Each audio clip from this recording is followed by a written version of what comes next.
Two items today. Number one is the budget, to consider and act upon the Potter County budget for fiscal year 2015-2016. And also Caroline Woodward asked me to put this on Potter County records, preservation, restoration, and archive plan, to talk about that during the budget process. So we will begin. I think all of you have a copy of this little piece of paper that Carrie came up with this morning or the other day. And we're going to start with that.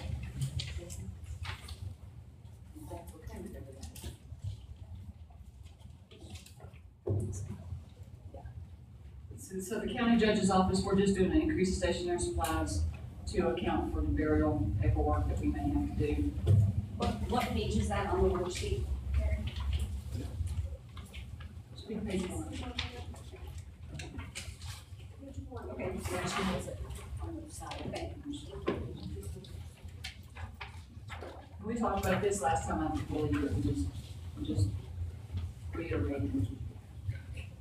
And Carrie, number two, the special courts. Is that the mental health court that we're doing? It is, and I don't know that there's anything to discuss, but I'll hold it available if anybody has any questions. Okay. Is your microphone on? Just checking. Okay. So are there any questions on the mental health court where it's not fully developed yet? We're still working on that. We have a meeting Thursday afternoon to discuss it further. But the cost is minimal. Basically, it provides for a probation officer, I guess, to work with the bonding. Right. And the worksheet, that's separate than what's in the binder. I'm trying to follow you, I'm sorry, Judge. It's in the special funds worksheet, is that right? No, it's actually on page 24.1 of the budget work papers. 124. Let's see what the 21 is. Should call it 24 right here. That's right.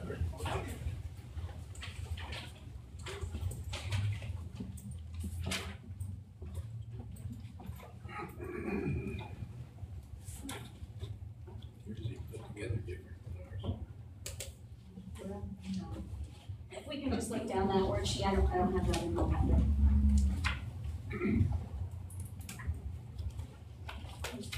Can you pull that up first? Was that it here? Okay. So this is a brand new department, Judge, is that right? Brand new. Yes. It will employ a CSCD employee with full benefits, I'm assuming. Terry did recommend we put money for monitoring, whether it's drug testing or whatever. He did ask them to put money for that. And then do they have goals in terms of these departments of how many they're going to be reaching out to, how many cases, what that would be like? Yes. I know we've talked about it. Yeah, we went to Tarrant County about a month and a half ago and watched there. They have a mental health court. It's in progress right now, and it's very good. They had like 23, 24 people come in at one time, and they're on the program. It's a two-year program, and they have someone at the jail who screens them and knows that they can comply with the rules. And so they go through this program, and once they're done with it, they dismiss the charges on them. So during the program, they have to go to a job or school and go to counseling and take their meds and the whole thing. And if they don't do it, they go back to jail. So it's a really good program, and we're gonna do something like that. I think that the one that we're gonna do is not gonna be that complicated or that serious. But it just depends on how we screen them. That we have to find someone at the jail that can screen them. I'm assuming you have someone that can do that. The meeting we have Thursday, we'll talk about that more about. So we're not looking at additional staff to screen them. You're looking at using your existing staff at the jail to screen them? That's a yes and a no. After Thursday. We'll know more after Thursday's meeting. So are we just I going missed to the roll one this last week. until? No, I know we this- still need to budget for it. Is this under any particular court? Or just, I'm gonna be the presiding judge because most of the cases will be misdemeanors. If, in case there's a felony, involved, it would be Judge Ward. he's doing the drug court, which is similar to this, and it's working very well. For the 43-8 is for another person in your office. Not in my office, the CSCD. So that's what the fund. All right, Karen, that's correct. It'll just be a new probation officer, it won't be in my, he or she will not be in my office, they'll be Correct. But it's a new position. Yes, it is a new position funded by Water County.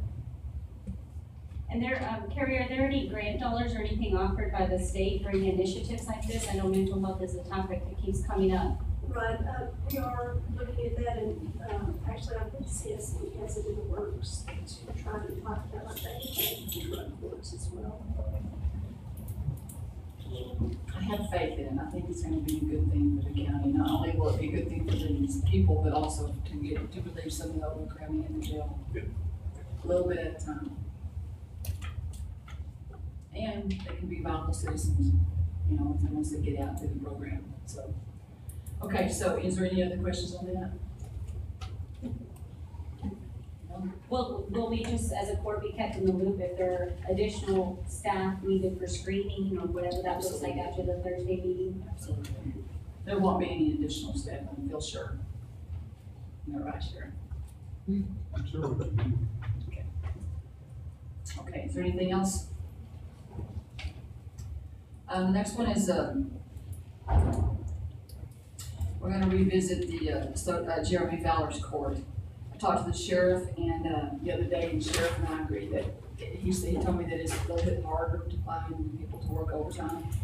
So I suggest, and I believe Jeremy would really prefer, he didn't really say, but I think he would prefer, having a full-time person, so he would know who that person's gonna be in his court every Monday, Tuesday, Wednesday, and not have a crapshoot on who it's gonna be. So, I would suggest, and I make a motion that we hire a full-time person for that. So your recommendation, Commissioner, was the overtime, part-time was what was discussed in the overtime.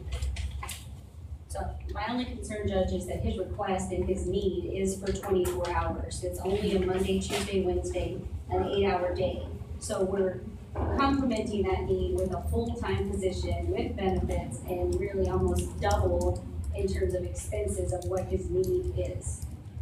So, you know, that's rehashing all this, verbs that we did last board. Do you have any other options that you present, or not? I'll second it for the special. Okay. If the sheriff wants to add anything. Sheriff, would you like to, you and I discussed this, and you said it would cost just about as much to hire, to do overtime as it would to hire a new person. We can use the person on Thursdays and Fridays to cut out our overtime that we're using now. When we were talking about that on the first time we were here for budget, we went back over to the office and we were trying to find somebody to work the next day over here overtime, and it took us till, I think it was about 6 o'clock before they were able to find somebody that was willing to come in and work under the office. It is getting a little tougher. We're doing a lot more, like I said, on those Thursdays and Fridays. I think we cut that overtime and shut it out because we can use them to cover those. So it might halfway pay for itself anyway, through that. We're paying your employees so much that they don't want overtime. Is that what the issue is? My days is get tired of working. I remember as a young officer, it was needed.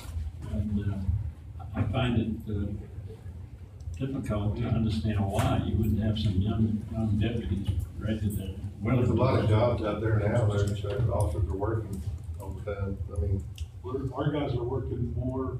We get more of the off-duty jobs from the police department now because they've gone to their longer shifts and longer days. They do the directive patrol over the police department, so they're working time and a half and getting all the benefits, so they don't work the off-duty jobs, so we get a lot of those. That explains a lot, then. I didn't realize that was happening. Yeah, I mean, we're getting a lot of their overtime or off-duty jobs. So Judge, to piggyback off that conversation, Sheriff, if I'm following you, so are we able to then go back to your budget on your overtime line item and reduce that if you're gonna have additional help Thursday and Friday? I don't know if that's listed under the extra help, 61120. Carrie, am I following the right line items? So if that's the case, I would support that, Judge, if we're willing to offset that with that line item. That's currently at 85,000. Where do you find It's the extra help, it's page 50 of budget work papers. It's at the top, 61120, salaries, extra help. I'm assuming that's where your overtime comes from. And I'm looking to Carrie to keep me on the right line item. So right now you have 85,000 budgeted for overtime pay.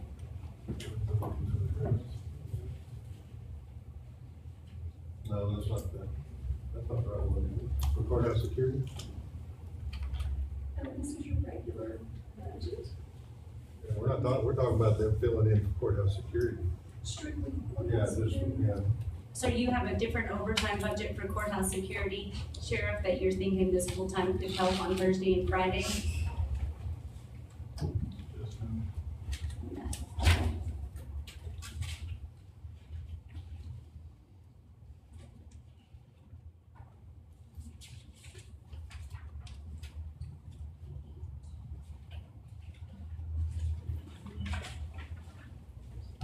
What page is that on? Is that page 58?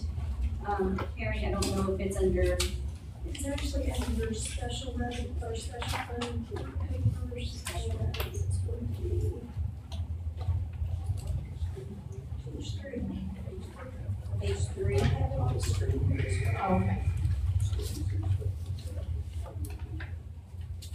So there's 36,000. This is the account, Sheriff, that you were thinking if this position was full-time on Thursday and Friday, we could lower that number to bring that overtime down. Okay. But one thing I would like you to look at, Commissioner, is last year, their total overtime was 41,000, so they're already having a hard time staying within the 36. And I think what the commissioner is saying is that if with this extra person on Thursday and Friday, they would be able to at least fall within the guidelines of the 41. Well, you have to realize it's only 2 days a week. Right. You still have people that are on vacation, we have one that's been out with injuries, and so, I mean, you still gotta cover the whole week versus just 2 days. I It understand. should help a little bit, yeah. But if we're not willing to offset that with a Yes. different account, then I'll just be opposed to that. Of course, we can move forward.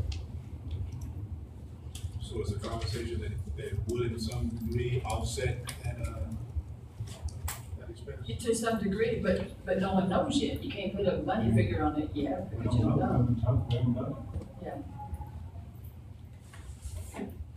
Well, and again, and I would lean on the departments that live and breathe this staffing and know what could offset that. And we are looking at a full-time position when we have a judge say they need a 24-hour need, and we're filling that with a 40-hour position. So in all fairness to the taxpayer, absolutely, I would expect that to offset. I still say, in Jeremy's case, I think it would be best for him to know that he's got one deputy that will show up Monday, Tuesday, and Wednesday and know what's going on every day that he's there, instead of having a random person coming every day. That's my feeling on it. And That's why I think it's important to hire full-time. And I wouldn't disagree with that, Judge, and convenience versus expense. And so again, I would lean on the sheriff to help guide me of what account could offset that for a full-time position. And if I'm hearing the answer is none, leave it, then I will not. Well, he didn't say it's none, he just said he doesn't So, know yet. no, We said we don't I'm just know, saying, but I would assume that it would cut that down a little bit, I mean, you're 2 days there. But I think. To say that it's gonna go down and stay down, I don't know that, I mean, I can't predict somebody getting sick, somebody being out like that, I mean, we still have to cover those positions. Well, is this something that we can experiment with and come back, bring that back to the court if it's not working? You know, he doesn't have that person now, he's still performing his course. He's And I asking think for he one. needs that He needs person one. in. They do family, they do child support, no one likes child support. They, I think we do need that position, We that do. person in there, and I agree with you that we do need that, to have that consistency of, individual in there, those 3 days of work. It's just that still a line, issue that remains about how we actually fund it. okay. I have a motion and a second. All in favor, raise your right hand. All opposed. Jeremy's gonna be upset. Oh, it's 3-2. Oh, sorry, I didn't see that other hand, I'm so sorry. I'm happy, thank you. Okay, moving on, CSCD needs, 10,500 for increase in furniture that's required by the state. Right, and the reason this is an increase, we didn't budget anything for them in the current year because we wanted to them last year. So if you go back to history, it's not an increase, but it cut it back last year. But Carrie, I'm also remembering with CSCD, when we discussed this last year about this line item, they always just had an account out there, like, didn't know what the need was, but just always had an account out there. Correct. This has a need, this is just a This is placeholder, just a yes. standard amount we put in there, And this is required by the state. that we fund facilities and equipment, yes. The So dollar- do we have to use that dollar amount, or? No, you don't have to use that dollar Okay. amount, but if they need desks or chairs. Okay, it's just their contacts, case. We are obligated to provide it, and we do share the cost with Randall County about 50/50, So it's kind of an insurance policy type deal. basically. Like I said, you can send it. It's pretty good desk. Yes, and two employees, I think. So, They all need it at once. Okay, so you want to stick with that amount, you want to reduce that amount, or leave it? Well, it looks like they've been using that account. Oh, Carrie, when we bought it at the end of last year, what did they purchase? Do you remember the dollar amount?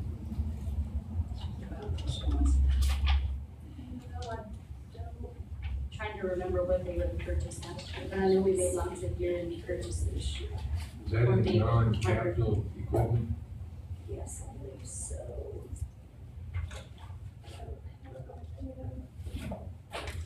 It'll take me a few minutes, but I'll Okay, look that up. okay. What is your average 7,100?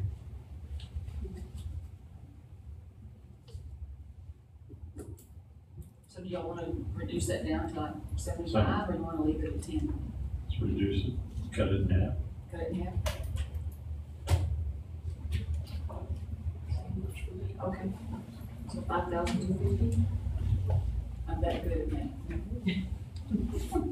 Got one right. So do I have a motion? I'll make a motion that we, cut the funding for the increased for furniture by, in half. Make that amount $5,250. Do I have a second? Okay, have a motion and second. All in favor to reduce that down to 5,250, raise your right hand. 5-0.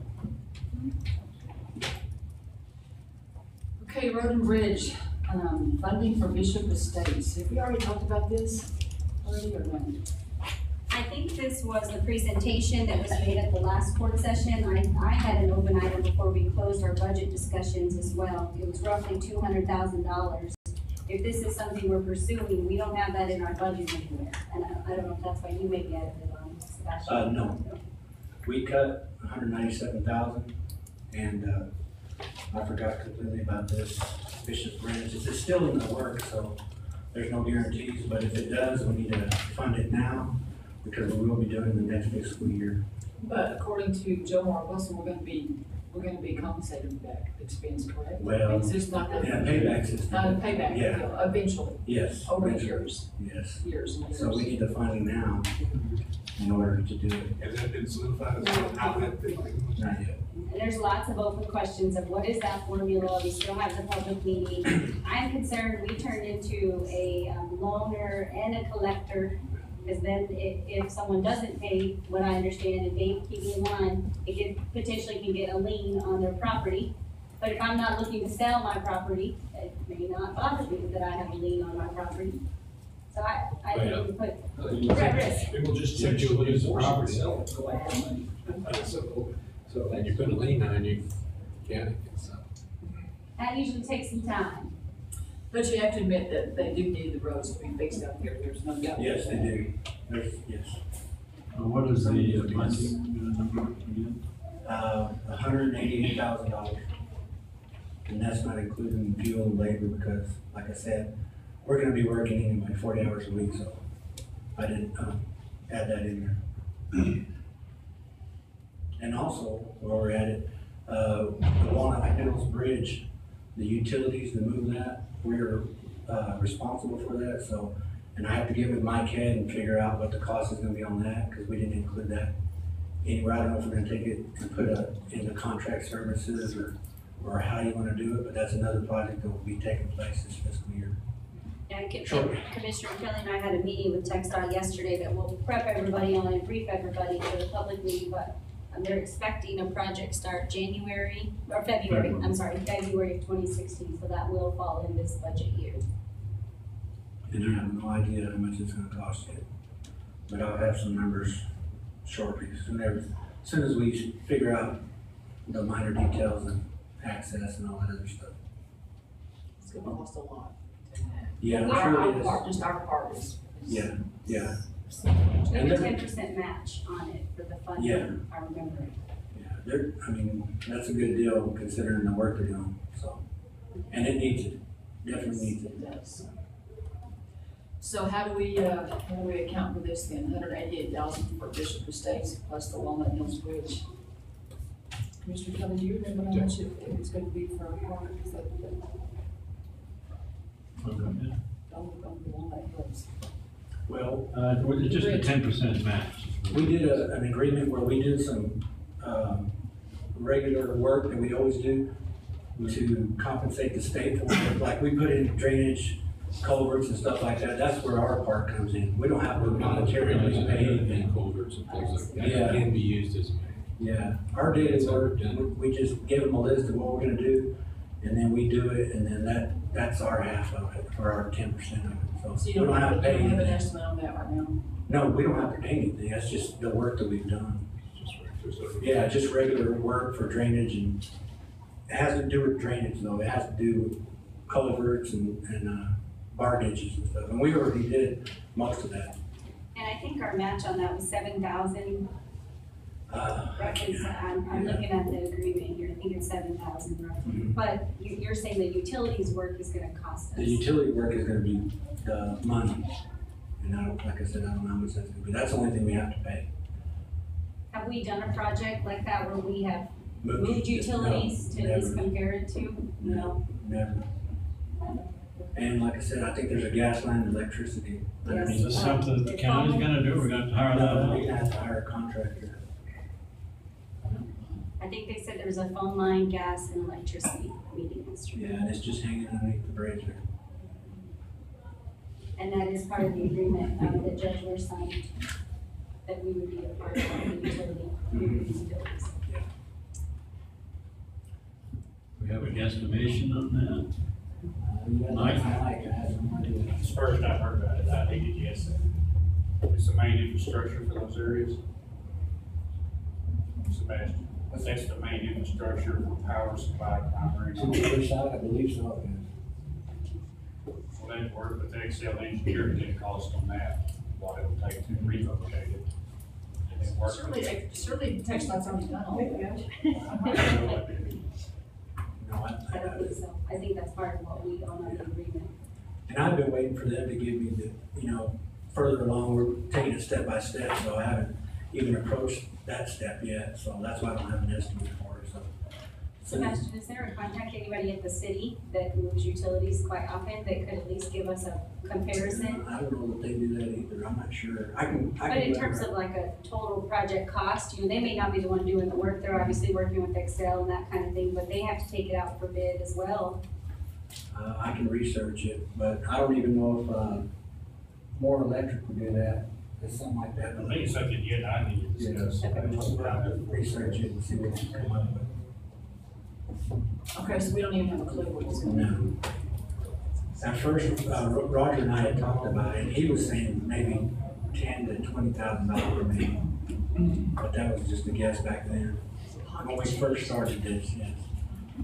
Well, in my opinion, the priority should be to that bridge, that we already have a TxDOT contract signed, in place of, the Bishop Hills estate that is still in early discussions. If we had to choose, that's obviously where I think the priority is. We have a signed agreement at this point, and they're ready to let the project very soon. And that brings up a good point as far as be asking for a new employee. I'm sorry, what? I would like you to reconsider that, because we do help a lot of departments out besides road and bridge. We're a utility department, we help everybody out. So, we need help, because we got 10 guys that do the road, and that's it. We got sign guys, we got management, mechanics, that help work on other departments. And 10 guys, if somebody called, I had 2 guys sick. One was hurt, well, they were both a knee injury and a shoulder injury. We were down to 8. I had to run a backhoe out there one day because we were so short-handed. And I like doing this stuff, but, you know, but it does get, trying to get some of this work done, that we're so far behind. Well, I think we should focus on So first things first. I think we should focus on the Dewey Bridge. I think, is that what it's still called? The Dewey project. The Dewey project. That's signed and moving, in terms of budget. And then So whatever. you're saying we could Well, we're budget? talking That's about definitely what, gonna happen. 20,000? Well, we don't know that. Well, We don't know. that's what we guessed way back when they Yeah, first I know. started, probably a year and a half ago. Sebastian, I have a question on one of your items. You have $27,000 budgeted under contract services. What is that? That's for the striping.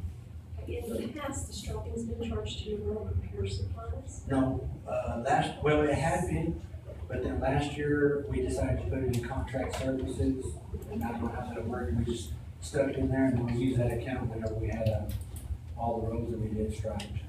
And it's still in there, well, they're gonna stripe in the next 2 weeks, I don't know. We'll leave it in next year then. Yes, that'll be a yearly thing right there.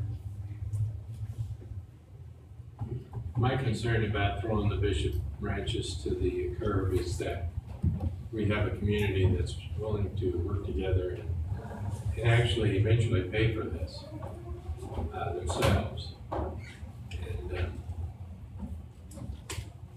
the other option is the county pay for it all itself eventually. We have a lot of roads in the county that have never been taken over by Potter County. And we're one of the few counties in this area that don't take care of all our roads. And I just would hope that we don't throw this Bishop Ranches thing clear to the side, especially when you have a group of people willing to pay for it themselves. Also, we getting some numbers. Well, we've had that. 200,000 is. I mean, as far as how we, The public meeting is probably the first step to that. Yeah, we don't even know where it's going exactly, other than The next step. we've okayed a public hearing. Mhm. Once we get past that, we go to a vote. There's something that we could prioritize, if they got a, particular stretch that is awful and needs dire repair, do that and do it in steps rather than try to fund the whole $200,000.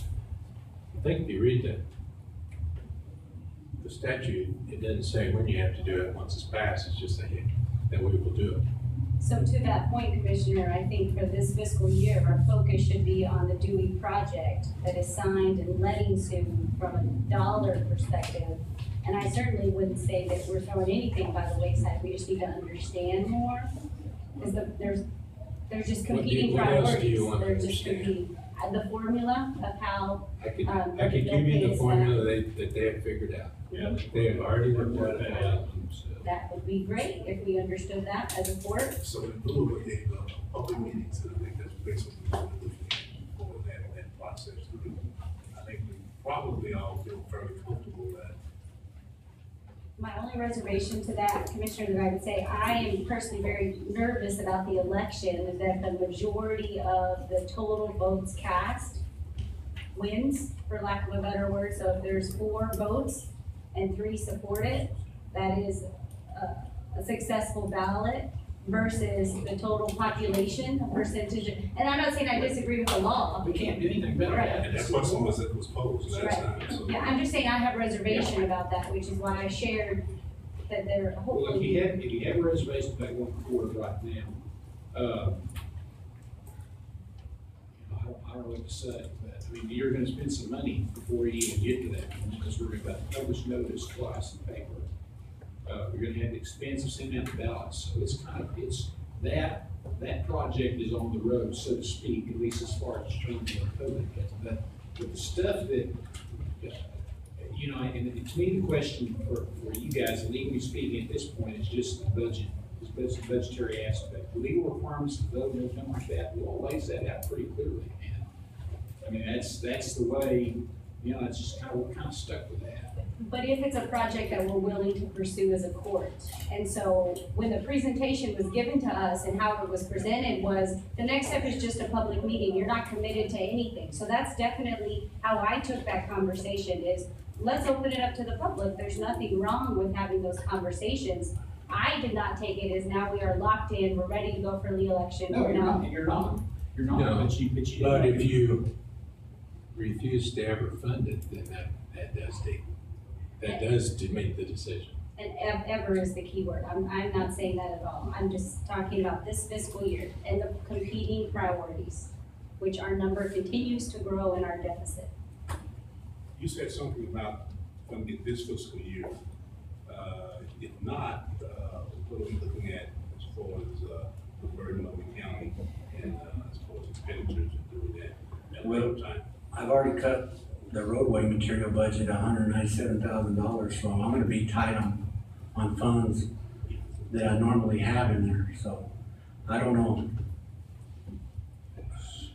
So I'm not sure as far as the hiccups that's there moving forward. I think we pretty much all agree, and Commissioner Church articulated very well as far as having the council responsible of ensuring our roads are taken care of, and all of that countywide throughout the state we may not be doing as well as we possibly should be doing. If there is a good faith effort on the population, the citizenry, that they're going to do what they say that they will do in their presentation, and to feel confident in that, we look forward, and that it needs to be done, then I guess the hiccup is how do we drive it from where we are now to move this forward. The big problem we have is the budgeting process. Because we're having to decide something that we have not decided whether we're gonna go forward. Exactly, and if we do go forward, we won't have the funds for it.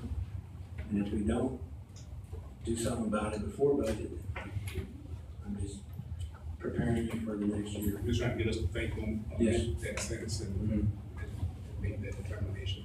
So you cut $197,000 out of your budget, and you're asking for $200,000 to do this, so we leave everything alone in your budget, we're just gonna add $3,000, good. I'm just, Once again, I'm really good at that. yeah, you lost me there. Yeah. So, What I suggested, we put in contingency in that way, if you need it, it's there. If you don't, it falls back into the balance. and so how much we talking? 200? 200? 200 would be fine. But that also does not offset the unknown utilities expense for a project that is happening soon, that we are committed via a contract. Can we allow, just pick a figure, 30,000 for that project? I bet your electrical will probably be a minimum of 10,000. I'm just going numbers. Well, do you think 30,000 would cover that, Mike? So what do you got? You got your electrical? Gas? Yes, and a telephone line. Sounds Put good. something and put it back. I'm assuming we have to put it back under the bridge. If not, then there's no easements on the adjacent property there. You have to get an easement there. Here's the right of way. Well, that'll be the bridge. The bridge will be the right of way, and you have to, they can't just leave, I don't know, I'm assuming they'll just put them off to the side, and then when the bridge is done, they'll hang it back underneath. And that's the right of way, that bridge will be all right. It's hanging over the creek, so there's nowhere else to put it except for under the bridge.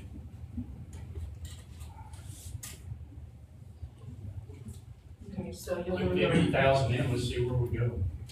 50,000 That was extra. utilities, and let's try to work off that. It's just a guess. I like that we budget our taxpayer dollars. I like it. Not to you, Mike, I'm just saying from a fiscal perspective, it's tough that we're You know- allocating $2,000 per project we don't even know that we're moving forward with. at this moment. I personally have no doubt we're gonna move forward with the Bishop Estates. I mean, yeah, I don't have a doubt that we're not going to. I just think that the citizens that live out there are gonna say, yeah, I do it. I think the That's challenge my feel. is And how they're does going it about it the compare legal way, to? so there's nothing, What's that? they're going about it the legal way. I mean, Is anybody else There- in agreement with me? Y'all think it's gonna? Well, I don't know who will, but and I've been working with them for probably a year, and I hope that it's. So Joe Morrow was pretty positive about his when he gave his presentation, and I frankly feel they'll probably go for it. I may be wrong. That's where I feel that they will. I just, why would they not want to make that better? Well, I think part of just the pause, and Dave, keep me in line on the language of the law, but is that if we proceed along this route, if this constitutes like overall for all of the citizens of Potter County, there's some language in there that we as a court are discerning and feel like this benefits, and I took that as language benefits Potter County as a whole, as an umbrella. So when I look at a small carve out, and certainly not to minimize the residents there, as opposed to the full county and the needs of our county, that's what we have to do as a court. We're discerning and we're saying that yes, we think this population benefits the whole county. And if that's what you feel, then that's what you feel. And that's where my pause is on some of the language.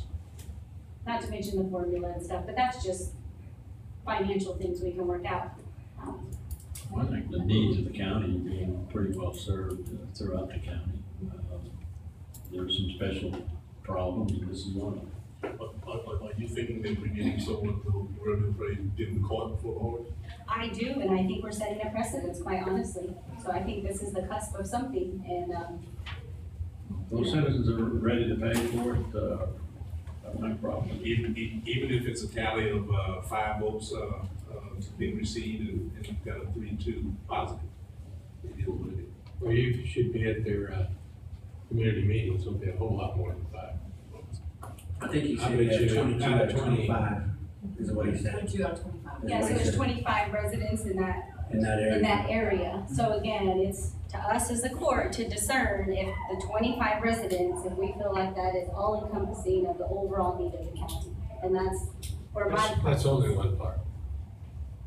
It's the health and safety of those residents, plus is there a benefit to the county? Those are the 3 things that the statute says. And we could say that on all kinds of issues. I mean, what are we doing for the city folks, for police? I mean, if you use that kind of a litmus test, you know, you could say that on lots of different things that we do in the county. Plus, we're building a bridge for 11 people out there. Text is, Yeah. we are not missing that, thank goodness, that's not on our, Safety but we're issue, helping with it. Yeah, definitely. So I guess the question is, do we think that is it a positive dimension for Potter County? I don't think there's any doubt that's I think if I can offer a suggestion, Sure. I mean, it seems to me, I get the concern about the budget and the interest of the county. But what the decision you haven't made yet is what are the terms of that loan to the Bishop Estates? And I think they've asked for 10, paid out 10 years, but if you think that's not in the interest of the county, you set that when you have your public hearing and that goes out the ballot and they don't like it, they vote it down. And that way, that's how you protect the county from the budgetary position. I think you've already made determinations that it's in the best interest of the county, but that doesn't commit you to go forward. Because then you set the terms about what you gotta tell, when you send the ballot out, you have to tell them what the cost is gonna be, what their proportion is gonna be. And they worked out the formula for themselves, but that may be too generous for you guys. And you don't have to accept that. You don't, if you set the terms, you think you're the best in the county. So maybe that's the time to approach that. that's fair. Yeah, I think 10 years is too long. Okay, do you wanna vote on this? On how much we put back, or you wanna wait and see what we're gonna do? Or you wanna we can put it in contingency, and then if we don't use it, The Bacon General Fund, I don't know. Yeah, I like contingency, I think that's a good spot for it. Did we say 230, because you said 30 on Yeah, for the Dewey project? yeah. So do I have a motion? I make a motion that we add 230,000 to contingency. I'll second. I have a motion and a second to add $230,000 to the contingency fund in the event that we use this money. All in favor, raise your hand. 4-0. Okay, Commissioners Court. That would be you all. Do you want to combine their budgets, or do you want to have them separated? I think that was on the supplies, stationery and supplies that we were talking about possibly splitting. It's the entire budget, Oh. or you just roll The it travel line budget. items like we do travel, that's fine too. Is there a need to do I that? think it's worked pretty well, Yeah. I don't have any problem with the way it's working right now. Yeah, I don't know. It's just fine. Why is that on here? Well, I think in court one time I've mentioned that it'd be nice to know that I had so much money in supplies. And right So now do you it's want, kind we can It's separate all right, that. you know. It's no, it's not a problem for. As long as we're all agree that we can share it, rather than majority of it's shared or spent by. I don't have any problem sharing it. I don't use it very rarely, so I use it. So if somebody else needs it, fine. That'll be fine. And the only thing I use it for is postage, town hall meetings. I have one every quarter that continues to grow, so I absolutely do that. You're welcome to use mine. Okay, so no action on that one then, leave it just like it is. Is that okay? Okay. I think we need to be careful, it's not used for a political purpose, it's used for county business. Okay, next is the general administrative $5,000 for wellness incentive. Was this through the sheriff's office, or was this through another? You will form in a committee to look at employee wellness, and, one of the members has, the $5,000 for incentive. So I just wanted to present that to y'all.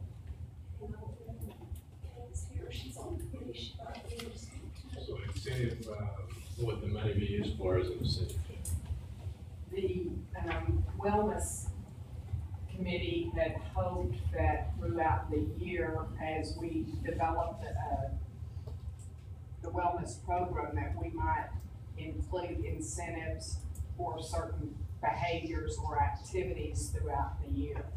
And I think Debbie Moeller came and talked with Carrie, and they landed on the $5,000 figure so that we might have something in the budget for this year as we move forward.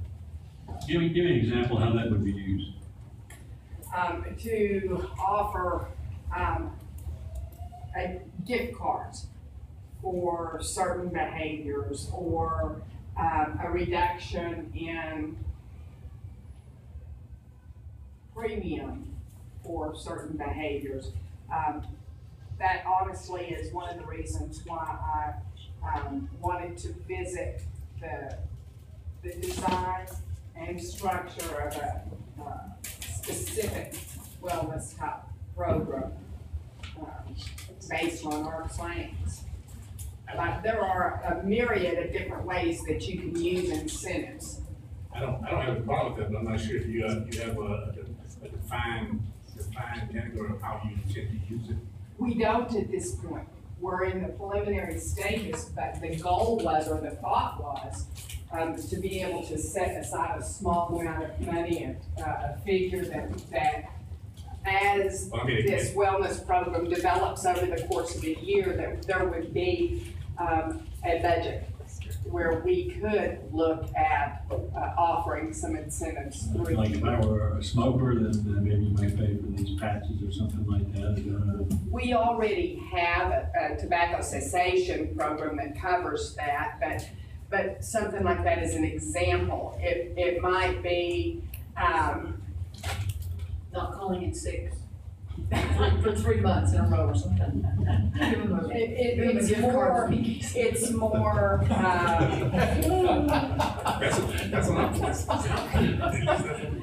I think it's more for a reduced, premium or a reduced copay or gift cards are one of the things that many counties are using quarterly, for specific behaviors. And those behaviors would have to be developed through the course of the wellness program. This is, very, preliminary. Again, this is the budget process, and the thought of the wellness committee as a whole was that if we could get a small line item in the budget, at least we would have some funds that we could use moving forward to try to develop an effective wellness program. Okay, my only concern would be that we're very intentional about tying it to a health goal and possibly reduced claims. That's the only reason you do wellness, so because this is on the taxpayer dollar. So I would like to be, very proactive to communicate, we've seen a reduction of X amount and we've started a walking program or whatever that may turn into. Absolutely, and that has been the direction of the wellness committee thus far, is to fully utilize the things that we already have in place, establish a track record, then come back and say, we have done, or we've seen this, this, and this, and now we're ready to move forward. There will likely be a small cost to it. That being the case, this would be the line item that we could go to access those funds. It's a planning, Who would control the funds? Commissioner's Court. I mean, anything that we do through the wellness would have to be approved, brought to this court and approved by the court. But the wellness committee is the body that developed this direction, preliminary So you're direction. gonna bring to us every time somebody gets a gift card?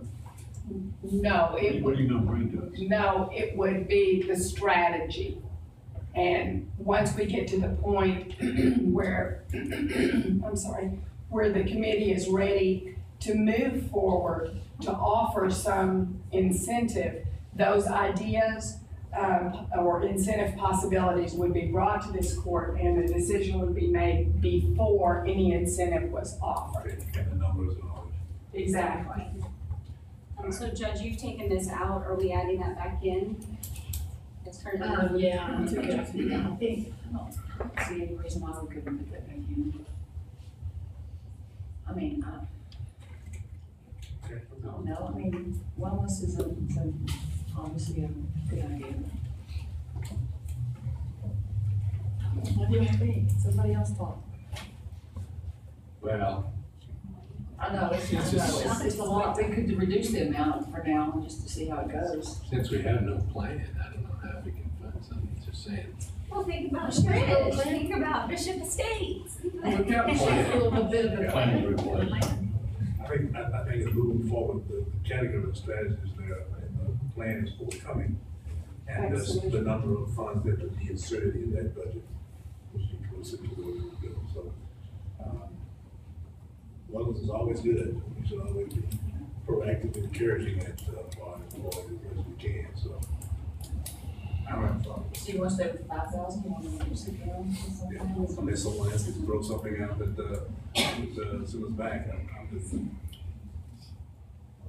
Anybody I else? don't have a problem. How does that compare with, our employee appreciation account? I just don't know. One has food, the other one doesn't. In terms of That's not a wellness, that's not a wellness In terms of program. dollars. See, so I think the wellness should be 2,500. I mean, I wouldn't imagine that we would, awards and recognition for employees only being 2,500 in wellness. That'd be my opinion. Okay. Put that in the form, but- I make a motion that we, include the wellness for 2,500. Okay, have a second. Second. Motion second, all in favor, raise your right hand. Carrie, I do have a question on that, budget. The valuation engineering at $535,000, will you remind me what we use that for? Oh, property appraisal, that's been updated. Okay. Okay, the next thing was the audit, I'm sorry. I'm sorry, I just have one more question there, Judge. Equipment repair and replace account there, 100,000. So you'll see the progression of how large that has continued to grow over the last few years. No, keep in mind, we budget the funds there, and if someone needs equipment replaced, we transfer money out of that account and move it into the departmental account.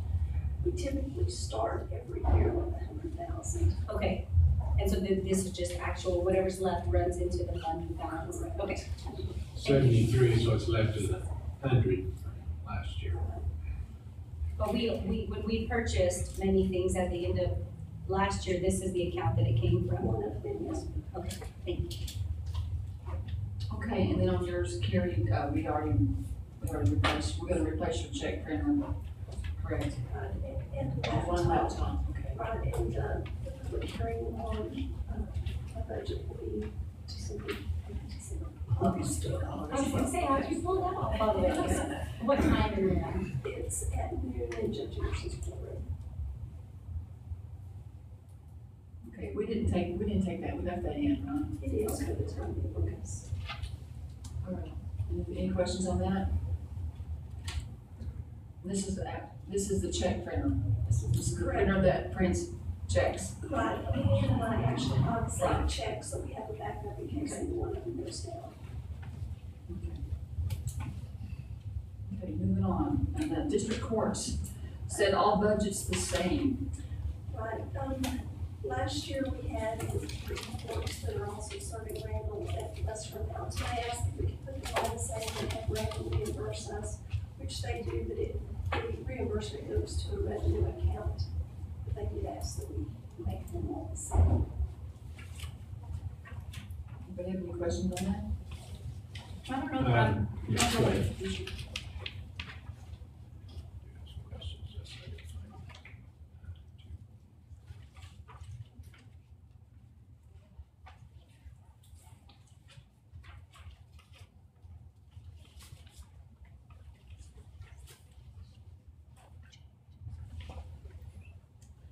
Is the reason then that 251, 251st Court doubled their education and travel then? We had cut it in half since they also have a budget in Randall County. I believe they're billing everything through Potter, and then we send the bill to Randall County and they reimburse. That reimbursement does not offset the expense, it goes into a budget recovery. Okay. Secondly, they all have the same salary. I guess that's a stipend from here, the Yes. 14,928. Yes. Okay. Any, I guess it was it was in the paper anyway, showing the salaries for the Randall County elected officials. They showed the 251st, for example, was 9,000 something. Why is theirs less than us? They are responsible for their own supplemental salaries, and they're responsible for their own juvenile court. How does that affect this? On the salaries, not at all. It's just the operating expense that we share.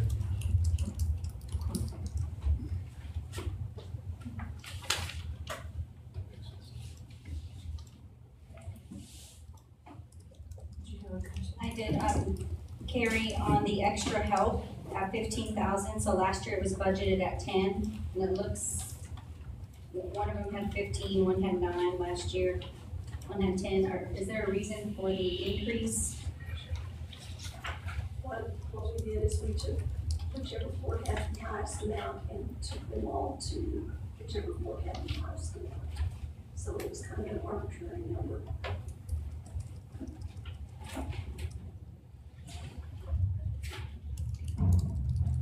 Also, the court coordinator training had different amounts. Have those all been consolidated to 2,000? They are, and there again, we do share that cost with them. That 2,000? Yes. We share. Yes, Ginger bills, Brandon County, and They pay extra. they pay half because our population it's based on population. Do we get half of their time? Do we get half of their time? Based on population. Is how we do it, rolling, yes, to share the expense. And in 2020, I'm sure Randall will exceed us. Currently, we're the biggest county in the Panhandle. That will change on the next census. We will not. We're pretty much all right now. I'm saying that cost sharing may shift a little once we have a new population count. Any other questions on that? No? No? Okay. County Court Law number 1, we're gonna cut the audio video equipment, is that, does he know that? We've not sent out anything. The one he has now, is it just, He said this one question. This may be the third year he requested it, we just can't make up his mind. We like to have something similar, like Judge Sherman has, but it's not. so he's okay with if we cut it then? We don't know that. I don't know that anybody's okay with us making any cuts. That notification is, not went out to. They haven't asked. Yeah. But you said he could make up his mind which one he wanted, so. You know, we'll Say we say, leave it cut. let's leave it cut this. Okay, general judicial separate visiting judge expense and capital case cost. We need to advance for civil commitments for the DA. Randall, that's you. Just have that in my hand. Yeah, okay. What do y'all wanna know? Civil commitments. Okay, get the sheet out here. There's a, where do I want to start? Civil commitments are where individuals have been sentenced regarding sex crimes to prison. For certain sex crimes, when they get to within about 2 years of being eligible to be considered for parole or making parole, what they believe will make parole, they are supposedly, there's a group that does testing on them and gets psychologists involved and that sort of thing, and they make a determination inside of the Texas Department of Criminal Justice Institutional Division as to whether or not they meet the medical criteria for being considered necessary to have that they're potential threats still. That's the best way to put it. Still a potential threat to society. And therefore they are needed to be civilly committed. There's some legal requirements too, like having a certain number of convictions and some things like that they don't look at. They just look at the medical side of it. Currently, or excuse me, not currently because the bill went into effect immediately, the special prosecution unit that is basically a DA's office that has statewide jurisdiction, that if the local felony prosecutor allows him to have authority to prosecute stuff in either the prison system or then that started in 82 and then in 2005, they added the juvenile system to it, and then they added the civil commitments to it. So they've been doing all that, and they've got a special judge to be able to do those hearings. They also set the venue for all of those hearings in Montgomery County. So everything was happening all in one spot. And the state was paying for all of it. And I can tell you Senate Bill 746 from Senator Whitmire out of Houston changed all that.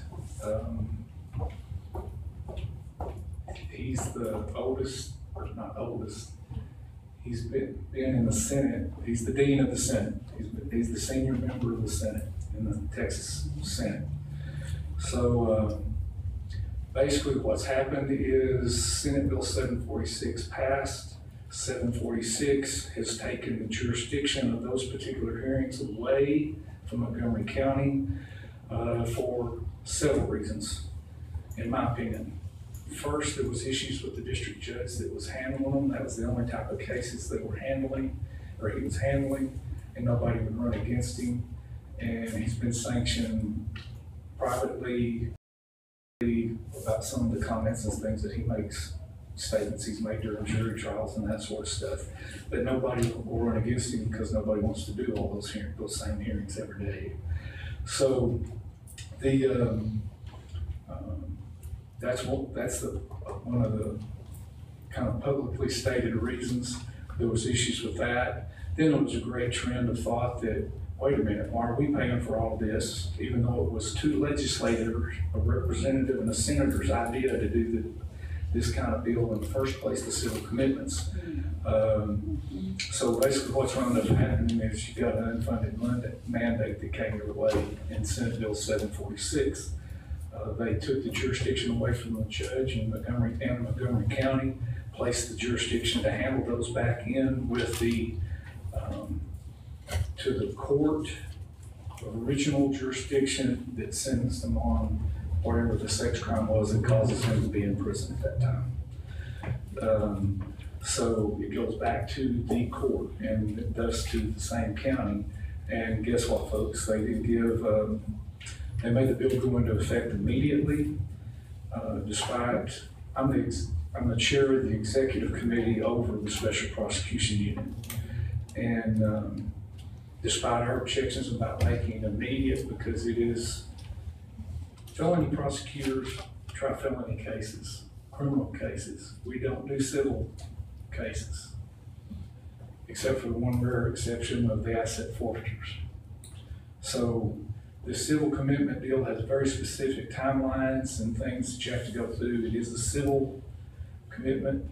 The first thing SBU does is hire a psychiatrist to examine the person that's been sent out for review if they meet the legal requirements. They look at the legal requirements first, and then first thing they do is get a psychiatrist to see what a psychiatrist is going to say, because the institutional division is use psychologists. So, and then after that, the bottom line is, based on the figures that we could kind of average out, each one of those cases, counting all the expert witnesses and stuff that you're going to have to do, is about $80,000 a case. So that's headed your way.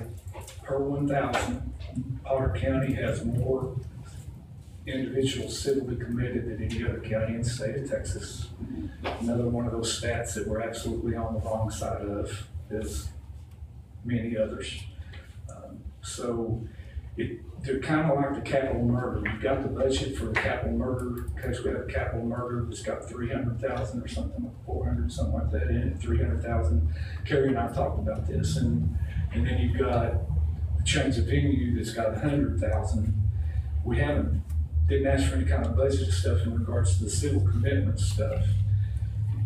Capital murders, you never know, you don't know when you're going to need it till you have one, and you never know when you're going to have one. A civil commitment's going to fall into that same type of thing. You never know when you're going to have to do one until one day you open up the mail and there it is. I can tell you we've got a lot of offenders down there for aggravated sexual assaults. So some wind up getting asked for. Typically, that committee usually kicks out about 100, somewhere around 150 inmates that they recommend for civil commitment a year. The SBU was doing 50 because that's all they were funded to do. So they were weeding about 100 of those out. Now it's going to be up to each local district attorney to decide the ones you do and the ones you don't. Some of those, as I said, weren't legally qualified because they just kick them out on the medical sides and kick them to them. And the SBU was looking at the legal side also. So those are headed our way. That's what it's going to cost. And I just suggest that y'all make that a capital murder / civil commitment fund, and probably do the same thing with the change of venue deal. We may go for years without one, and then we may turn around and have 3 and 4 in 1 year. Who knows? Is the state gonna come up with any funding for this? The answer to that question is, myself and a couple other people tried real hard to make that happen. We were told that was gonna happen. And it was gonna be slotted for counties under 300,000. There would be money dedicated for those counties to be able to do it, meaning the larger metroplex counties, which they've got enough lawyers and all that sort of thing. They've actually got individual warrants for, assaults, driving offenses, robberies, all that kind of stuff. They've got individual breakdowns on lawyers that do the specific things and sex crimes, that sort of stuff. So smaller counties don't have all that. So we were able to get that done. All of this got played out what I'll call very tactfully. And like, for example, a committee substitute gets handed out 3 minutes before we're fixing to discuss the bill in the committee here. By the time all of it was said and done and the bill was coming up, there was issues in regard, both House and Senate had already passed their funding. But we got with some of the key people in the conference committee that would decide what the final budget was going to be, and we were told that that would happen. The Council of Urban Counties got some heat from them, from the metroplexes, about not being funded also. So I don't know if that's what killed the funding for the under 300,000 in population or what. But when the final budget came out, that was not in there. And the only ones that know the answer to that question are the senators and representatives that were on the budget committee, conference committee. So there's no additional funding. SPU is going to try to help as many folks as they can. We're working, Texas District County Attorneys Association and myself have been working on trying to get a school together for the felony prosecutors to go to learn all the steps and processes about what all this is going to take and do. But the budget line item, there's a lot of problems that it's caused, especially going into immediate effect. We were fortunate enough that we weren't one of the first 13 that, the minute the bill became law, there was 13 DAs that supposed to pick one up and start doing something and don't know anything about it. So the executive director has been going for, SBU has been going to those people directly first and offering help to them. But there will be, SBU got fully funded as they have been in the past, but now it's going to be increased travel, not only for SBU, but for the expert witnesses, because there's a great likelihood the inmate will not be here when he gets designated as a subject for consideration regarding civil commitments. So that means we probably have to hire a psychiatrist where the person's at. Logistics wise, that's going to be hard to do. I don't know anybody in Huntsville that picking up those sort of things. So there's lots of logistics issues. But my absolute belief is the reason it was finally done is they believed we were sending them down there and we ought to be the ones doing this hearing too. So how much funding are we looking at as a estimate, and where would it be coming? Well, that's what I'm talking about. Just make the capital murder fund and the change of venue fund. Just leave it the same. Just include those. It's in the, I think it's not my budget, it's in the county's budget. For capital murder, there's 300,000. For change of venue, there's 100,000. And I would just take the money out of that kind of stuff if we have it. So, except for 2005, none of those monies have been used at all in regards to anything that's been going down that, or as far as it was dedicated for. I don't know if it's been used for something else, but it hadn't been used for what it was dedicated for. On the medical expenses, Kelly talked to me about, y'all took 10,000 off the 80. That doesn't bother me at all, but what I do want to tell you is the medical expenses are That fund is the fund that we pay the same out of the sexual assault nurse examiners. So if something happens, we gotta pay them. The good news to y'all is every bit of it gets reimbursed back from the Attorney General's office. It just takes a little bit for it to get back here. So that's just a wash for us. Then in regards to just want to mention about the FOCA and VAWA grants. We did away with the VAWA grants, hadn't had any funding in it, and we hadn't been getting any money. So we took that person from crime victims and put it over with the other two to combine those to make it all into the VAWA program, FOCA program, which this cycle got dumped a lot of money. And so in the past, on that particular grant, there had been caps of $45,000. Those caps went away, and I expect we will be funded for that. And by doing that, we've saved the county an additional $60,000. And then add that to the 50 for the grant, the leftover grant that I found, and then the stuff that we've done with the auto burglary stuff. We appreciate that, and I want to thank the court for agreeing to kick in the money on the auto burglary theft prevention authority grant. It was clearly unexpected for that to happen. Some of the things that we had been told with the grant class a month before, or 3 weeks before the deadline of the grant application, all of a sudden we were told that's not, we got a different message from the director of that program that that's not true. So we lost the vast majority of what we were going to be using as cash match, and so we needed to come do that. And I took a vacation last week. So I missed that meeting, but I appreciate y'all being willing to do that, and I'll answer any other questions you may have about the budget.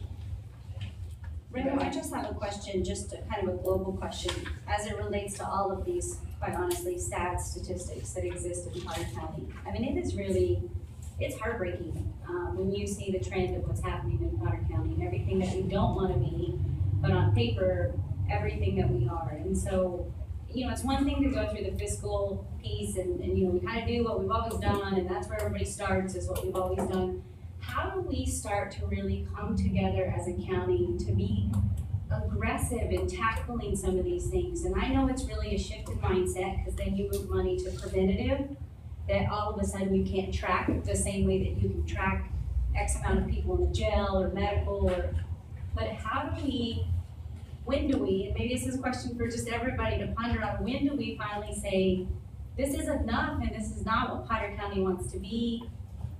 And we can't change the world tomorrow, but how do we start to tackle these one at a time? Well, the first thing, the criminal justice system is a reactive system.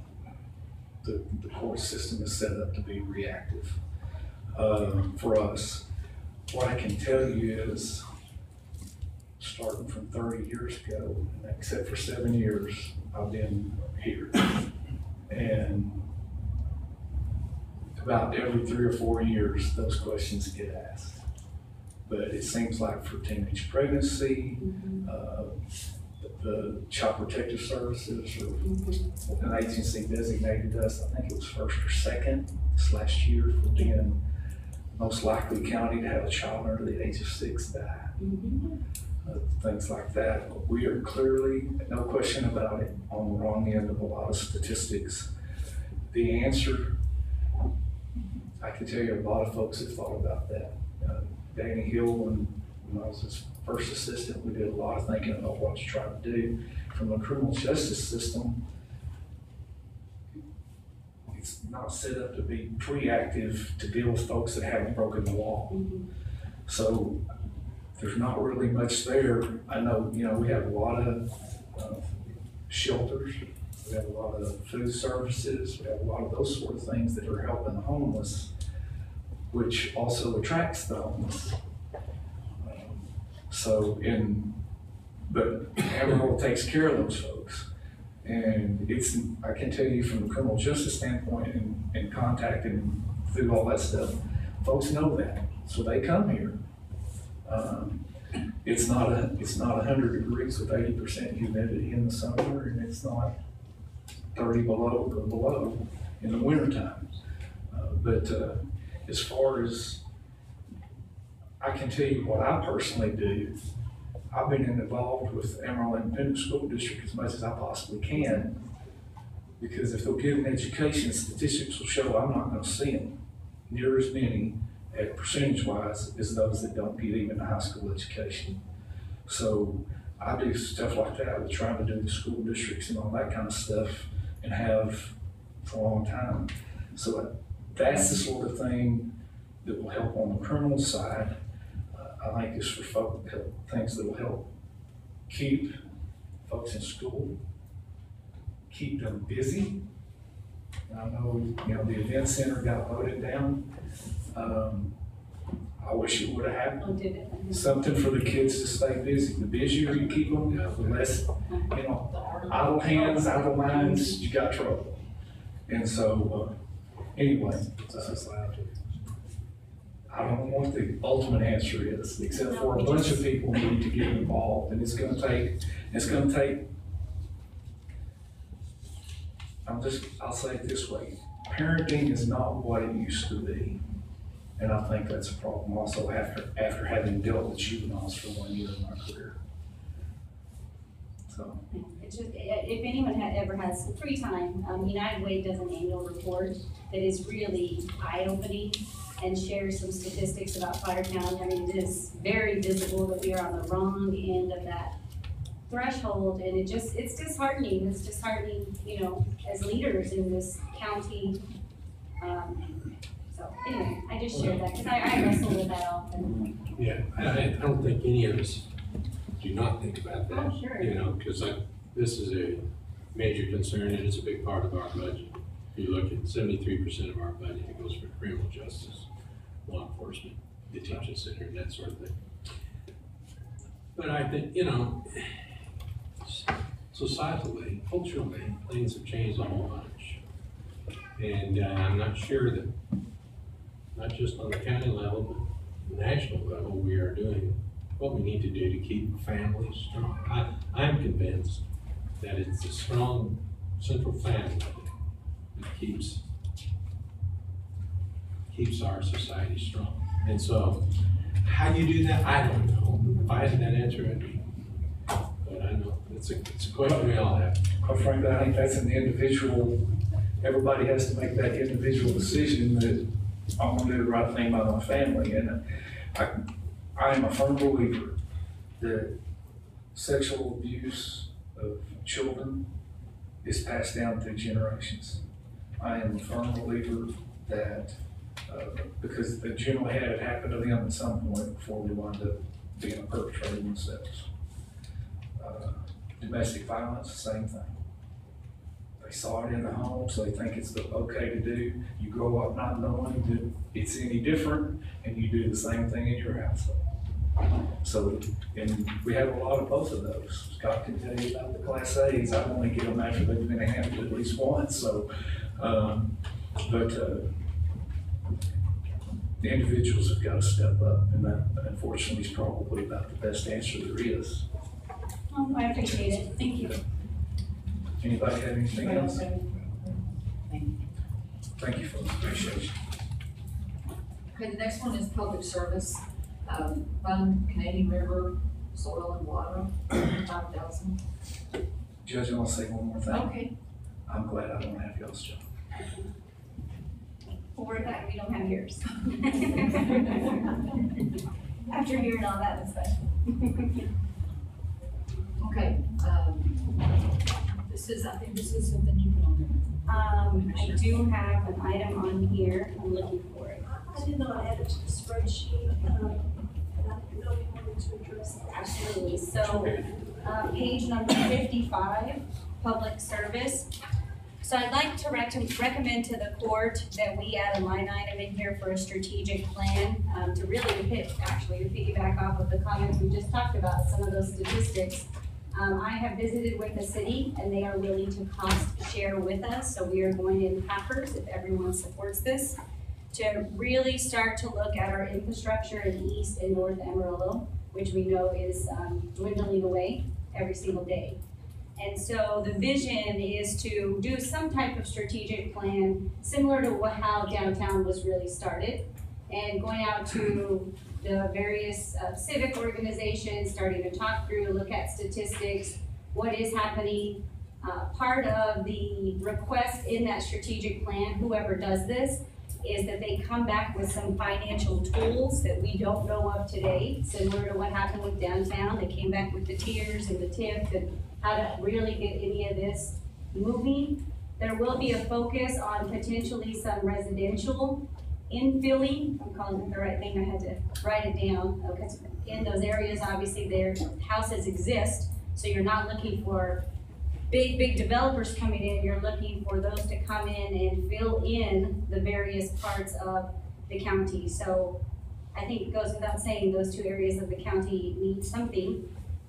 One of the discussions that was really eye-opening to me at the city, which was hard to hear, but I really appreciated the honesty of our assistant city manager to say, that has not been our strength. We talk about it all the time in other areas of our city and county, but we've never put pen to paper, and we talk about a strategic plan, but we've never done it. So the city manager has agreed to go in heifers. We're estimating $150,000. So with your support, I'd like to add in $75,000 for our part. For the strategic plan, we would be involved in that RFP or RFQ. I'm looking at David to make sure I call it the right thing. The proposal, we'll be involved in the proposal, but that's kind of the vision. How would that be broken down as far as the involvement from the county and the planning and sort of the strategic plan as far as implementing it and laying it out? My guess, Commissioner, is that they would lean on both you and I as elected individuals for Precinct 2 and Precinct 4, and then our job, similar to what we do for the LGC, is to come back and give updates and reports. That's at least how I envision it. That has not been vetted out with the city manager with the process, but the city would ultimately own it. So it would be their proposal, and we would be helping with that and move that forward, because those decision points from the strategic plan, obviously the city has to own those. Do we use tiers money for anything? Well, the problems with the tiers, you're talking about from our budget, we don't ever know how that's gonna shake out at the end. And I'm looking at Carrie to keep me honest, because we don't know what that dollar amount's gonna be for the tiers. So I'm hesitant to use the leftover change if there is no leftover change. Is that, am I saying that? But we'll have a good idea once we set a tax rate, but not until we set a tax rate. So I'd like to put that in the form of, oh, I'm sorry. You're talking about leftover tiers now. Or create a new zone out there? Could we create a new zone? Is Well, that may be part of what's happening with the strategic plan. There's been a lot of discussion on the original Route 66 and even Arthur or Ross Street, Ross or Grand Street. But that is part of what we're hoping gets vetted into the umbrella of the potential tiers. Where did the $150,000 come from? Good question. So the 150 came from a ballpark of what the downtown strategic plan cost us. And I say us, meaning the city. So they and others partnered. Center City paid for some of it. City of Amarillo did, and there's 3 or 4 more partners that I'm forgetting. But it was roughly 150,000. So we figured we would use that, for lack of a better number, for the start of something.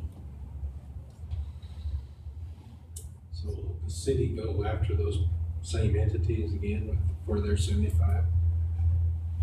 From a proposal perspective? Well, we're paying the total 75 if we would approve this.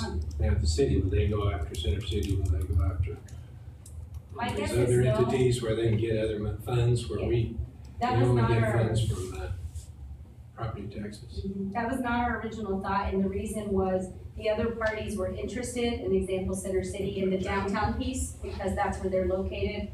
Not that they're not interested in the other areas, but from a dollar perspective, they're kind of probably less interested. So the vision was that we two would come together and really start putting into action the city and county working together, and this is kind of a springboard from that.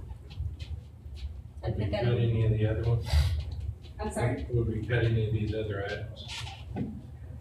I don't, not that I'm aware of yet, I don't think we've worked through that budget yet. I'd like to add that in the form of a motion, to add in 75,000 for a strategic plan, to be cost shared by the city. Okay, I have a motion, do I have a second? Second that, any discussion? I know that there's a wide berth of entities involved with just what the commissioner has spoken of. Not only in the public, but also private entities that are very heavily engaged in doing just this. And I think that it certainly makes that government entities, city and Orange County, be involved to a degree because of what the commissioner has so adequately stated as far as the non-involvement for a number of years. And I think that that is something that even the former mayor and the current mayor has suggested that those particular parts of the city be more engaged and involved in the inclusion of the whole community in the city. So it's just not singly that the entities are not involved. It's a lot of involvement as we speak right now.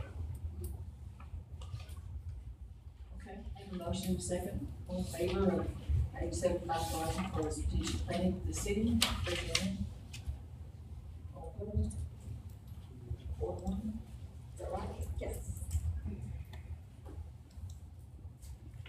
Okay, then also on that same line is the Canadian River Soil and Water. We've not given to this in the last 4 years, 3 years.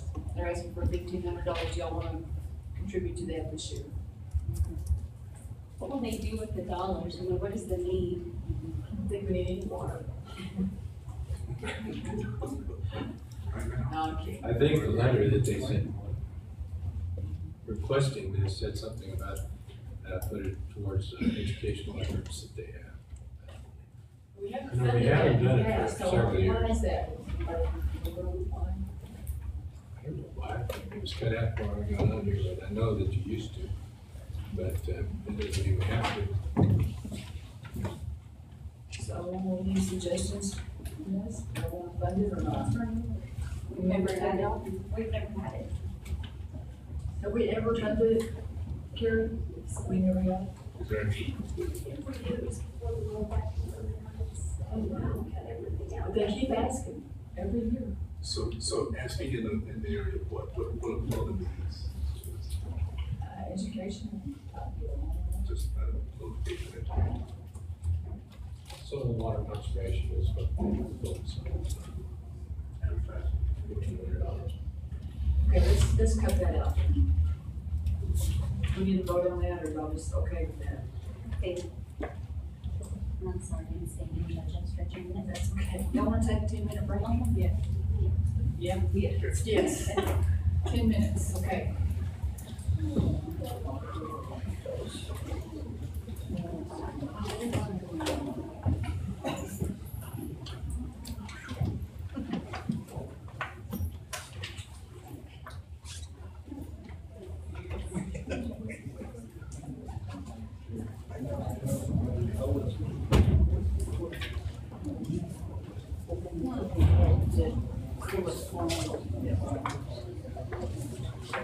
I just wrote, I forgot to sign.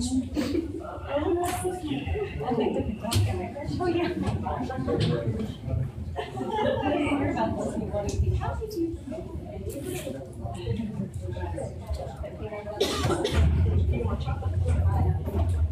I've been doing that.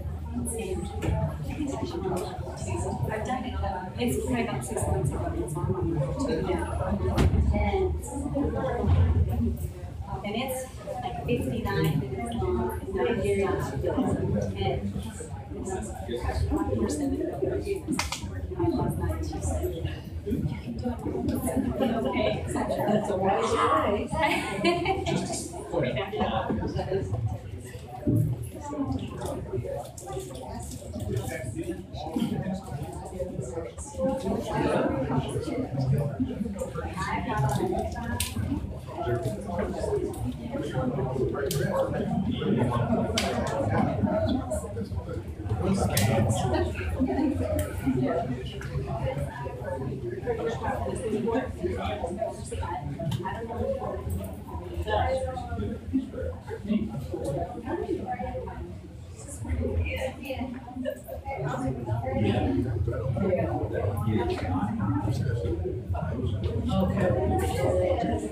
Sometimes, I don't know,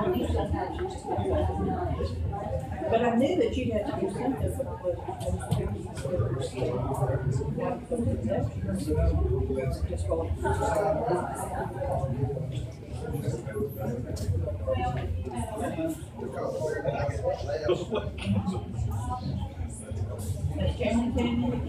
Just from the last 2 days.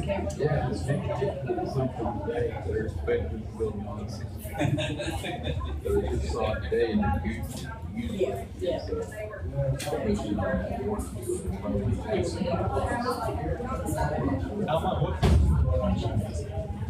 It's pretty low percentage, but, you know, it's rated, it's ground, doesn't have a steady good chance of getting it. Yeah, it's amazing to look at the yearly too.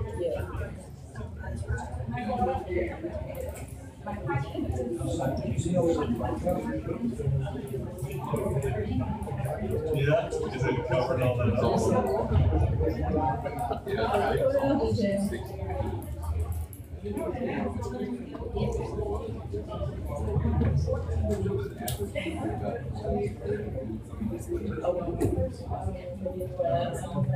Biggest it's ever been. Anyway, that was the years ago. Highest it's ever been. I'm crazy about television. That you've been out there. Really, you're like this. Yeah. I've seen those reports. I hope. Well, if it dries out. Okay, thank you.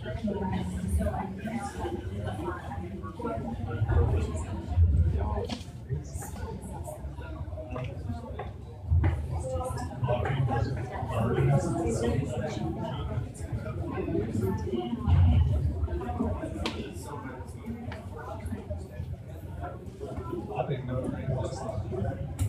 Woke up this morning and looked at the gutters on the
Oh, I know.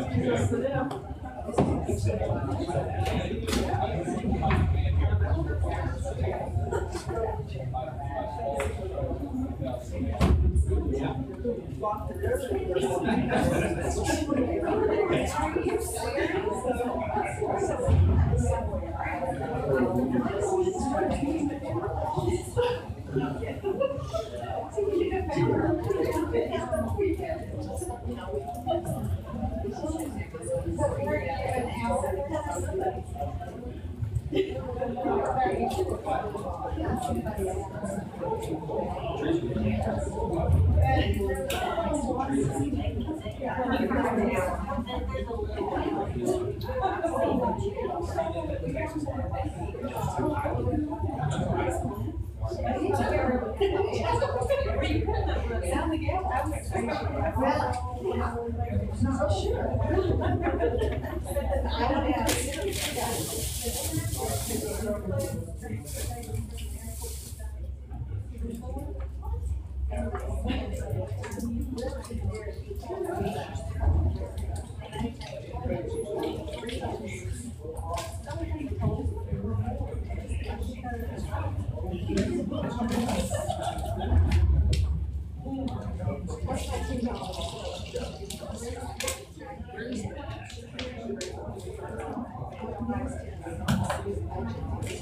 Kenneth's over there.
Oh, yeah.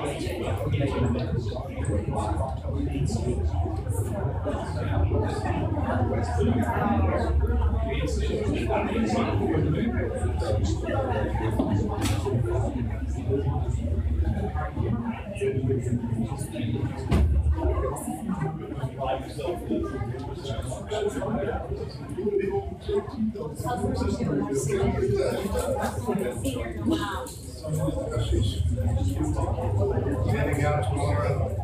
I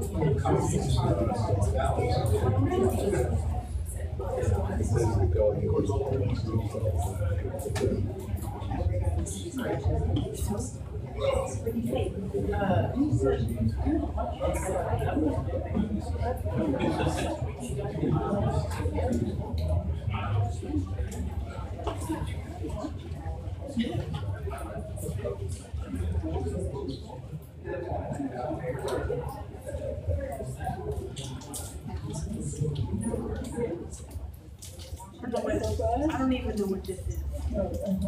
Yeah, this will be an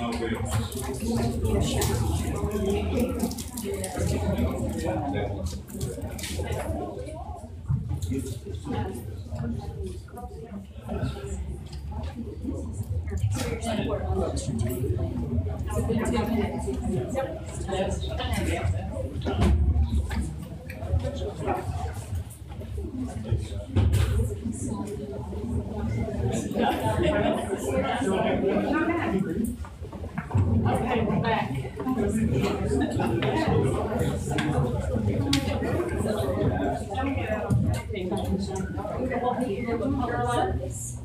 think we finished with that. We cut the Canadian River soil and water. Caroline, you want to come tell us about the jury rate? Oh, the jury rate, yeah.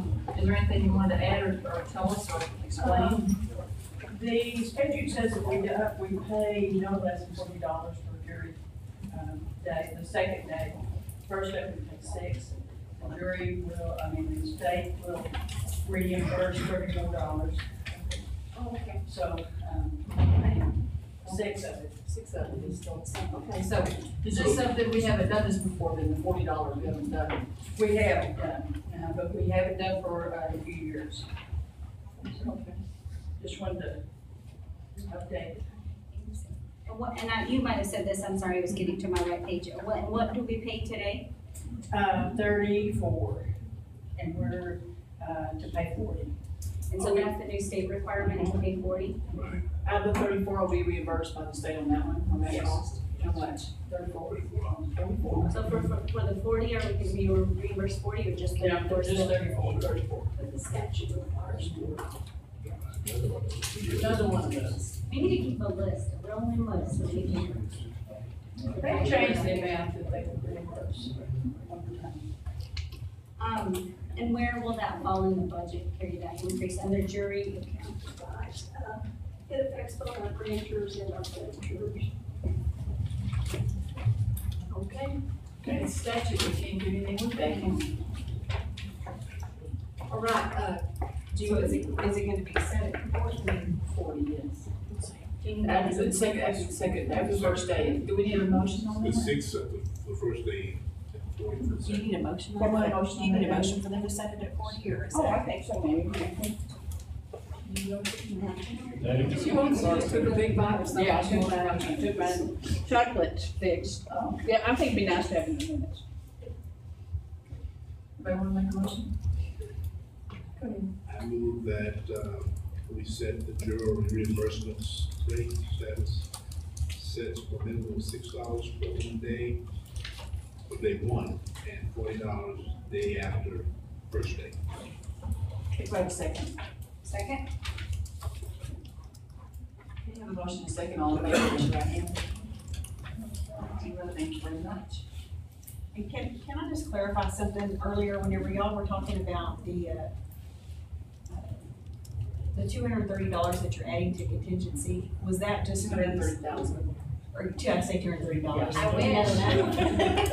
That sounds better, go with that in a minute. So we just made a note at the bottom that this motion was made for Bishop Estates and New Acreage. Is that what that's, is that something you want? Yes. In the minutes? Yes. Well, but along those lines, Judge, should we restrict those dollars if we need them for something else? I'm a little hesitant if we kind of earmark, and I'm looking at Carrie to keep me in line. If we earmark that 230 and we need it for somewhere else in contingency, I think that's kind of why we put it in contingency. So just leave it at that, and not. Just Okay. contingency. Okay, that's fine, thank you. All right, thank you. Do you have anything you want to talk about on your $1.2 million, credit or money for the dollar? Well, we're actually gonna bring that contract to Commissioners Court in the next couple of weeks, hopefully, is that correct? So is that more than time we wanna talk about the funding, or what do you think? You don't think it needs to be in the budget? I mean, we're gonna have to do something and try to put something in the budget, so the expected expense of a case management system is probably gonna run somewhere around. Is this pretty close to 1.2? Yes, it's close, it won't be any more than that for the first year. Okay. So we could budget that right now and be okay with it? You could. That's under where? Is that under capital? Yes. What page is? Well, I just put it in my capital stuff, I don't really know if it's. No, I was looking for the capital budget, not So your like special. funds, and it would be on page 26.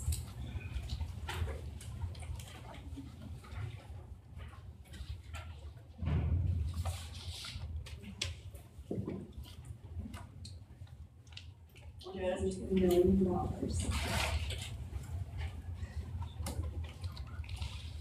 So other counties, and I'm not saying this should be our approach, but it's interesting that other commissioners actually just set the dollar amount. And whatever vendor they can find for that dollar amount is what their options are. We have a very different approach where we, in theory, have a limited budget. You go out and research in your RFP, and there's obviously a whole process to that. I don't want to downplay that at all. And then come back with the dollar. But I found it very interesting that several courts actually just set the dollar and say, this is what we can handle in our budget. What you can find for that dollar is kind of on the department heads for those vendors. I think that's good. I don't know how we would set the dollar amount. We would probably have to lean evidence on, Jason, to see exactly, where we're going. But, I see your point. But, again, it's not something that we've done with others. And for me, this one is, just a little bit of a sticking point, not because they don't need it, but because we have spent the $780,000 on the JP package that, or $760 on the JP package that I just felt like they needed the dollar sooner.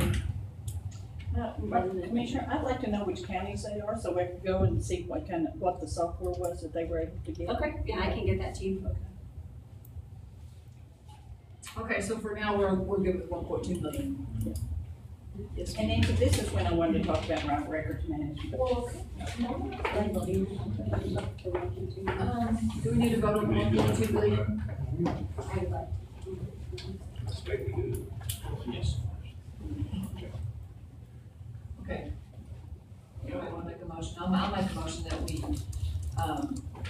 approve the expenditure of approximately 1.2 million out of capital funds for, Tyler software for the county clerk's office. Second. Do you want to specify the vendor before we awarded the contract? District, and, I'm sorry, district. This covers the district clerk, the judges. They're excited if they're watching this online. This is for the district and county. Yeah, and then the judges. Okay, yeah. And the reason I wanted to bring this records management plan, I have to do it every year, and usually I do it in September. But I thought this is apropos to us having, looking at a case management system and a big expenditure. And that's what I've been doing for years, is, having minor expenditures out of my account, waiting for something like this. And right now Carrie says that she thinks I have about $268,000 in my account. And I've got 45 with the employee dedicated out of that. And so I was thinking I was probably going to do $150,000 towards that from my records management. So you're putting that towards the purchase of this tower? 150,000. So that 1.2 million, we can. $1,000,000. Julie, are you putting anything in from your, one of your accounts? I know I'm not gonna call it the right thing. Well, I talked to Carrie about that earlier, and my records management fund is kind of different set up because Caroline's is all courts and mine's part court and part land records, and so I feel like, I might be able to put a little bit in, but we'd have to run some numbers on what's actually collected on the court side, because I don't feel it's right, that money that I collect for land records, I just really don't think that you need to mix those funds to put those over, so we would have to look at that a little bit. I actually had a budget established out of my records management fund as well, to about $91,000. So as far as what I have in there to offer, I wouldn't have as much as Caroline to offer, so it's really. You didn't say you played 91,000. No, I have a records, I do have a separate fund that I use for different things, because I already paid for my, maintenance for my Tyler system on the land record side. I already paid for that out of my budget with the records management. And as you can see at the bottom where the funding comes from, and these are accounts that have been established to the legislature over the last few years. Okay, thank you, Carolyn. Okay, so we have a motion on the table and a second. It was the second, I'm sorry. Commissioner Kelly. Okay. All in favor, raise your right hand. All opposed? 6-1. Okay, we need to talk about fire rescues again. We're waiting on some figures on that, or? We are waiting on some figures. We have a scheduled meeting on Thursday morning for everything and deliver it. I know that's chief and the local chiefs have worked very hard to put the pencil to the paper. I think we're going to come back with some numbers for them, but as of right now, we don't have that definitively. So there's about $2 million still in there for that project, Carrie, am I looking at it? Does that also take into account anything encumbered that might be left from year to year, or this is adding to that account? We're rebudgeting the entire amount, and we're not transferring the full amount to cover it. It's $2 million, less what we've already spent. Oh, I mean, not including, I'm sorry, not including what we've already spent. Correct. And this is just gonna be a station, this is gonna be a station, not a new central station. It's in the middle of the county, it may as well be a new central station. I mean, it's, I don't know how to address it that way. I mean, I guess my question is, are we gonna still be maintaining and housed?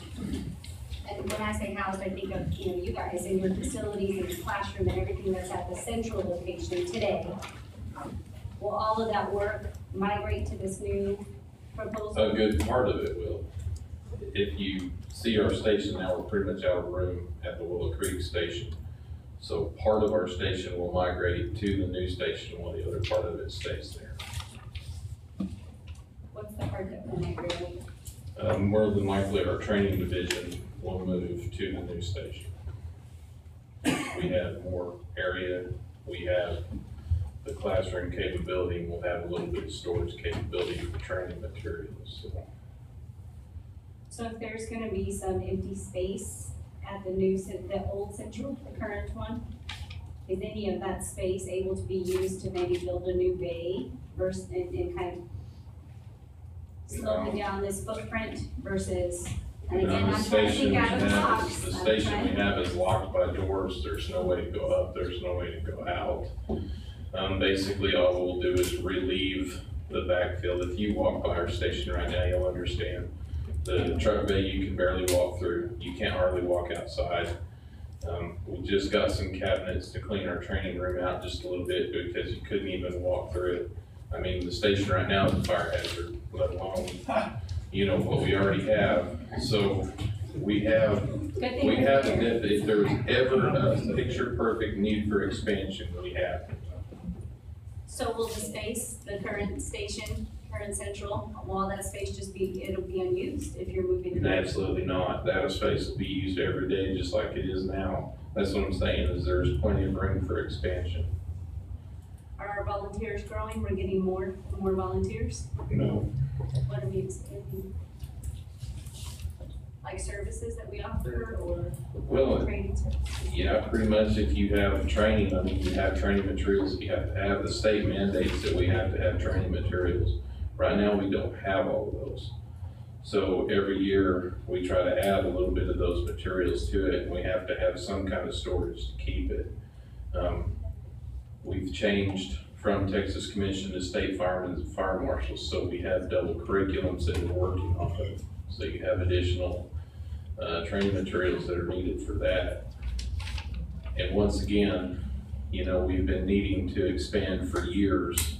So basically, we're not really creating a void, we're just backfilling a gap. I mean, it's been needed for a long time to have the additional place to train, to have places that we can park additional trucks, additional people.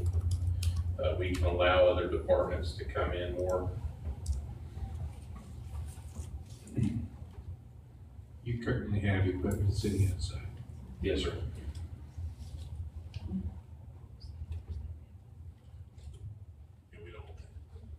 Yeah, no, I'm not advocating for that.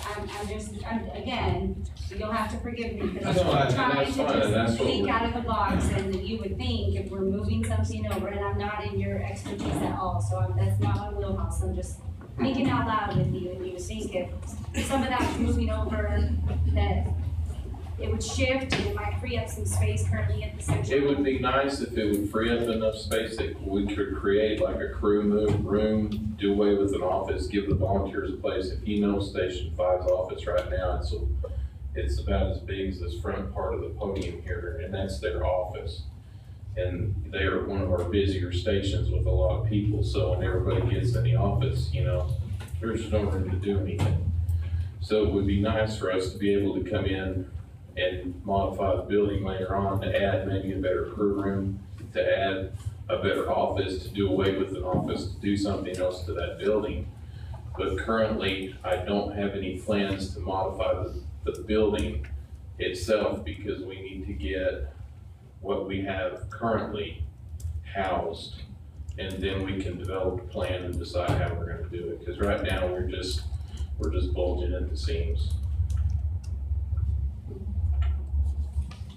Well, and again, and I've said this before, but I just struggle, because again, this has been a process with unlimited budget and going out for bid, and what do we need and what are the wants, and that's always a balance, and so I trust you gentlemen to discern what's right for the taxpayer, but I personally was very shocked.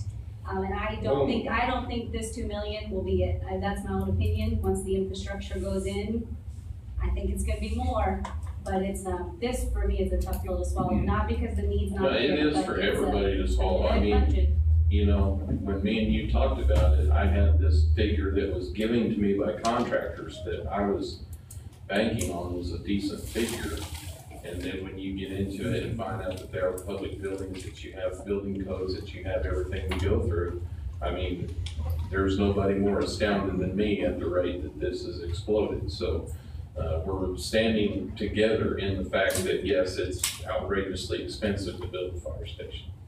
And I'm just gonna say it for the committee, and then I'll shut up over here, but from a public opinion perspective, I just hope the committee's prepared to defend the elevator and the 2-story and et cetera, because I have already heard grumblings about the over extravagantness, and I can only say, I'm not on the committee, I don't know the detail, I just see the dollars.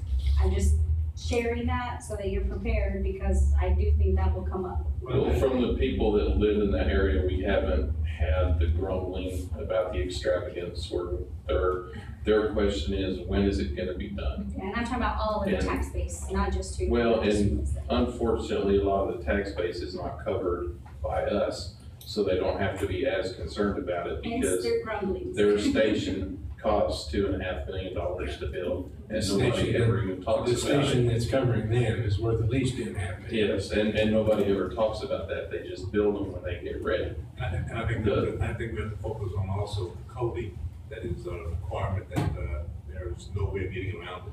And, we talked about the elevator and the height of the building, but the height has to be essential thing in order to house apparatus to move in and out. And because you do have the height, you certainly, have that extra space up there that would go, unoccupied if we weren't doing some things with it.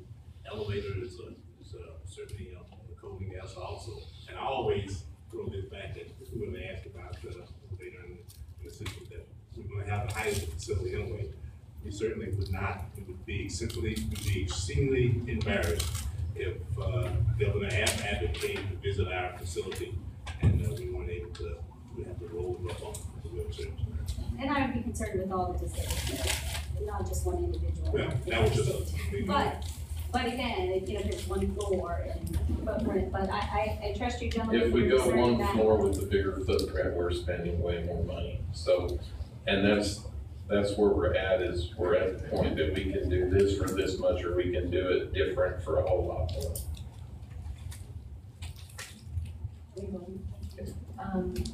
We need to vote on this.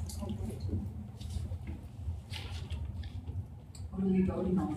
The 1.9